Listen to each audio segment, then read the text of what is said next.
Sports Illustrated recently honored former gymnast Rachel Den Hollander as its Inspiration of the Year for being the first person to publicly accuse Larry Nassar of sex abuse. And that's fine.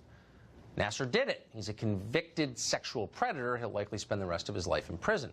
But here's the interesting part. To honor Den Hollander, Sports Illustrated had her introduced by Professor Christine Blasey Ford, whose allegations, by contrast, against now Justice Brett Kavanaugh remain not just unproven, but lacking any evidence at all. None. So why the pairing? Lisa Booth is a senior fellow at the Independent Women's Voice, and she joins us tonight. Hi, Tucker. So, Lisa, thank you for coming on. Is the idea that Christine Blasey Ford has somehow ascended to the pantheon of people we believe unquestionably? She's like an official victim now?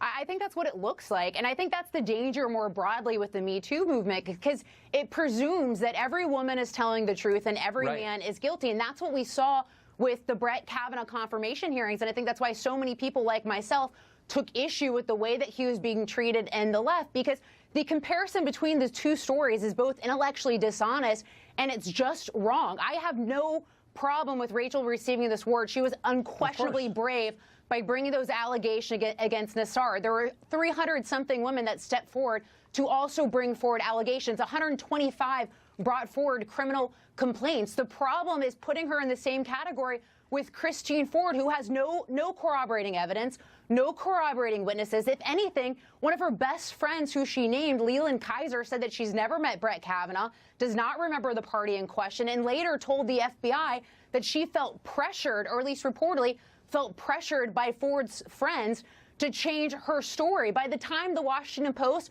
first ran Christine Ford's story, she had already changed her story a few times. Her polygraph letter alone has 2 different accounts of how many people were at the party in question. And you remember Rachel Mitchell, who is the prosecutor that Republicans tasked with cross-examining her, she said that in the cases of he said, she said cases are very difficult to prove, but this is even weaker than that.